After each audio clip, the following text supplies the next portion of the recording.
So Mark, you're traveling with me. I am. You wanted to see, what is your interest in coming along today? Partially just to see what you do every day. And we're letting you guys see too. Ta-da! Hi. So here we are on the northbound 110 heading to a studio. And we're in the fun fast track lane, hallelujah, because this is nothing. If you're not familiar with LA traffic, this is nothing. It's normal.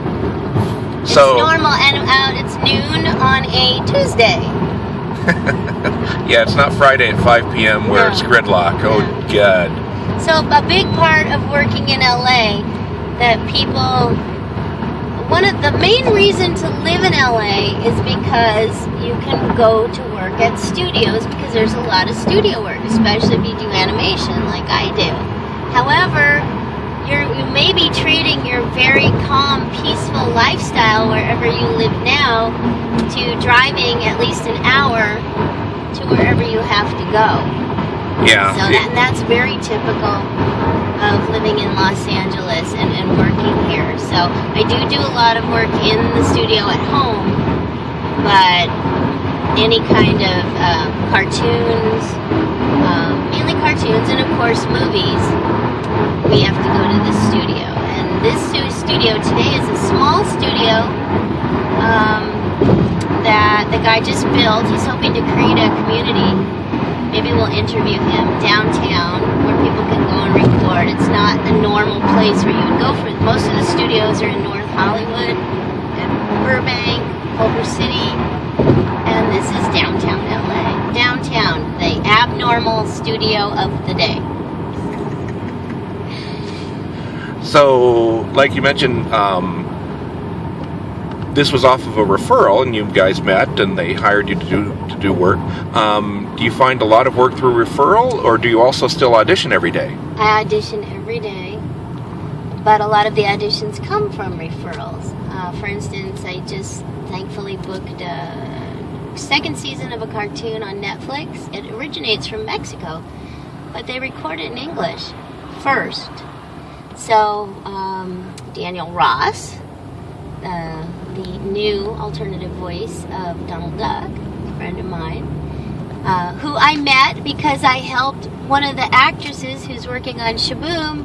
She moved into an apartment, and I gave her my old coffee table, and he was moving in that day, and that's how I met Daniel Ross. So when you live in LA, you definitely meet a lot of actors. So Daniel's become a friend, and he sent me he offered to help them cast the second season, and he sent me the audition, and I play a character very unlike myself and unlike the things I normally do, which is I enjoy very much doing stuff for preschoolers and young kids and benign things that are fun and funny, and this show is a little crazy off the wall about like dead people and weird stuff, and not bad if it's funny. And my character's a lot like Cloris Leachman's character in Young Frankenstein. Frau Blücher. She has a very deep voice, and she screams! So that's, people don't think of me as doing that. So no, it's kind of fun. And that's what's great about being a voice actor. You never know what you're going to do. And there's things, I've been doing this over 35 years, and I've never done that character. So that's fun. That's definitely not Connie Kendall. That's not Connie Kendall. Woo! No, she's funny though. She's funny. So you got to learn. I have to be very careful now. When I do that and another show with a similar character, except he's a ghost space rabbit, but he also goes crazy and screams a lot. So I try to keep my sessions in 2 hours. Right. Yeah, especially for any screaming, because vocal health is so important. Yeah, I mean, I've never really, because most of my life I've just done kids' voices, and nothing was really that stressful. But as I've gotten older and gotten the opportunity to play other characters and do other things,